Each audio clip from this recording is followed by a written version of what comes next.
Wyatt, I met him outside of school, and he was someone that, started showing up at our house and was a friend of my daughter's.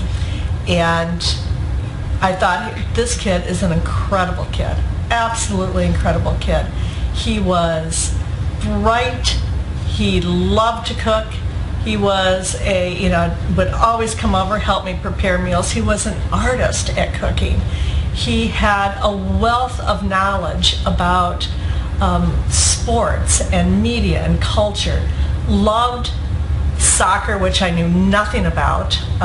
Was an expert at video games. He was my reverse mentor, teaching me how to play Guitar Hero. And I just thought, what an incredible student. And Wyatt told me that he hated school and that he was a special education student. And I said, what? I said, I'm a former special ed teacher. What about you? I said, what's your category? He said, I think I'm emotionally impaired, or I'm behavior disordered, or he couldn't really even remember what it was. I said, so I don't know how to learn in school. The only time I'm handicapped is when I'm in school. And that stuck with me.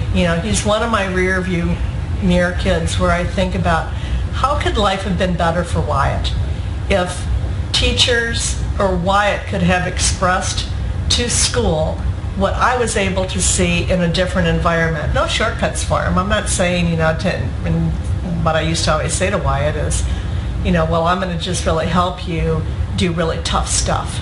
You're smart. You're going to, take the literature classes. You're not getting a GED. You're going to go in and you're going to, tell teachers that you expect higher expectations. He had an adult advocate, it was me. But I think that this is something that teachers can do for those students too, is to sort of find out, so who are the one or two students that you really want to hone in on, and ask those questions about, if I'm not seeing it in school, is there a place that they're a great learner and have some expertise? And again, it's sort of going back and thinking, where can I observe more broadly and kind of use some of this sort of framework of thinking about learning to learn more about a student. I mean, this was the story of this family. There's a whole family of kids that this school district had wiped out. Wyatt illuminated this to me, and he was the oldest. And I went on and I said, you're going to be a great learner, and the most important thing is you're going to show your 5 other brothers that this school district is wrong about your family.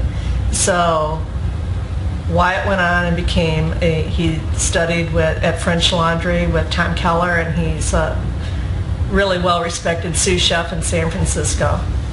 His other brother is a CPA at an accounting firm in Chicago. The third brother is an assistant coach for Real Madrid and Barcelona. The family always loved soccer. The fourth kid, and this is when the school began to realize that maybe these kids weren't losers. It took 3 of them.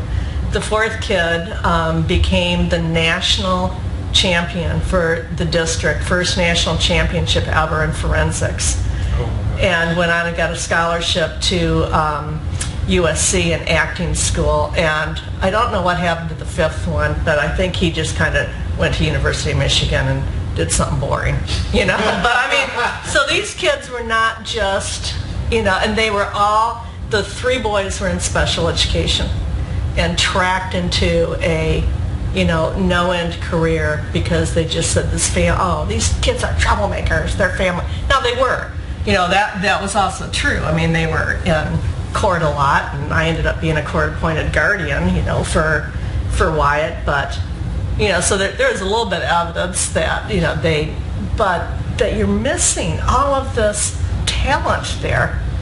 An investment in one kid changed the trajectory of possibility for a family.